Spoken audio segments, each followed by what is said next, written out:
इस प्रकार सुदामा जी बड़े आनंद मग्न हैं। सोचते हैं कि देखो कहाँ तो मैं परम दरिद्र और कहाँ अपने वक्षस्थल पर लक्ष्मी धारण करने वाले श्री कृष्ण। फिर भी उन्होंने हृदय से मेरा आलिंगन किया। कहाँ मैं पापी अत्यंत दरिद्र और कहाँ वे श्री निकेतन श्री कृष्ण। परंतु फिर भी उन्होंने मुझे हृदय से लगाया। इतना ही नहीं, उन्होंने मुझे अपनी प्रिया के पलंग पर सुलाया और अपनी पत्नी से मेरे लिए पंखा झलवाया। उन्होंने मेरी बड़ी भारी सेवा की, मेरे पांव दबाए, शुश्रूषया परमया पाद संवाहनादि भी। वे पाद संवाहन करने में कितने निपुण। सुदामा जी सोचते हैं कि संपत्तियां तो सब की सब श्री कृष्ण के चरणार्चन से ही मिल जाती हैं, परंतु उन्होंने मुझको इसलिए कोई धन नहीं दिया कि मैं घर जाकर मतवाला न हो जाऊं, उनको न भूल जाऊं। अधनोयम धनम प्राप्य माद्यान लुच्चैर्न माम स्मरेत्। देखो, यदि किसी को मकान बनवाना होता है तो दिन रात उसी के बारे में मनोराज्य करने लगता है। यदि किसी को कुछ धन प्राप्त करना होता है तो वह उसी के बारे में मनोराज्य करने लगता है। इसलिए श्री कृष्ण ने देखा कि अगर इस निर्धन को धन मिल जाएगा तो यह उसमें प्रमत्त हो जाएगा और मुझे भूल जाएगा। कितनी कृपा है श्री कृष्ण की मेरे ऊपर।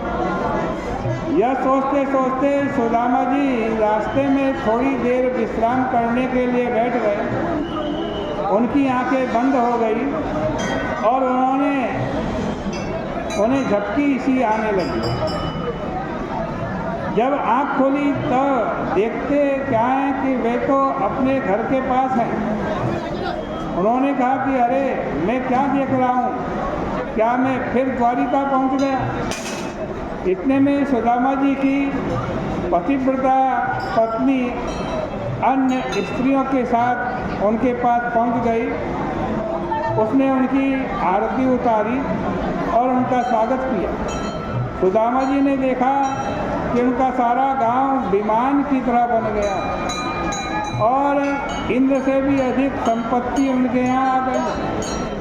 सोने की सारी सामग्रियाँ, हाथी के दांत के पलंग, स्वर्ण दंड, चामर व्यजन, हेमासन, मुक्तादाम वितान, रत्नों के दीपक। सुदामा जी बोले कि बाबा यह सब श्री कृष्ण की महिमा है, उन्हीं की कृपा दृष्टि है। वे सामने तो कुछ बोलते नहीं, लेकिन पीछे इतना भेज देते हैं कि अपना दिया हुआ भी उनको बहुत थोड़ा लगता है और थोड़े से सुहृत को भी वो बहुत मान बैठते हैं। मेरे एक मुट्ठी चीवड़े को उन्होंने कितने प्रेम से ग्रहण किया।